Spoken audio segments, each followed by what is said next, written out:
तुम्हाला पण चेहऱ्यावरती वांग आलंय का? वांगाचं खूप प्रमाण वाढलंय. चेहऱ्यावरती काळे डाग आलेले, काळे वर्णन दिसतात आहे का? तर तुमच्यासाठी ही टिप्स आणलेली आहे. वांग आणि पिगमेंटेशन किंवा मेलॅनिझमा हे काय येतात माहितीये का? शरीरामधलं मेलॅनिनचं प्रमाण जास्त वाढल्यामुळे, हार्मोनल चेंजेस झाल्यामुळे किंवा प्रेग्नन्सी वुमनचे हार्मोन्स खूप चेंजेस होतात आहे. याच्यामुळे हे पिगमेंटेशन येतात बरं का. सो ज्यांना पण पिगमेंटेशनचा खूप प्रॉब्लेम आहे, मॉइश्चरायझर अप्लाय व्यवस्थित करा, सनस्क्रीन अप्लाय व्यवस्थित करा.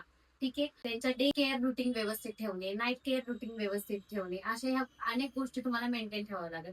किंवा आपली लाईफस्टाईल चेंज करावं लागेल. भाजीपाला जास्त खावा लागेल. जंक फूड किंवा चहा, कॉफी हे अव्हॉइड करावं लागेल. या सगळ्या गोष्टी जर तुम्ही संतुलित ठेवल्या, तर तुमचं जे पिगमेंटेशन आहे ते नक्की कंट्रोलमध्ये येणार आहे.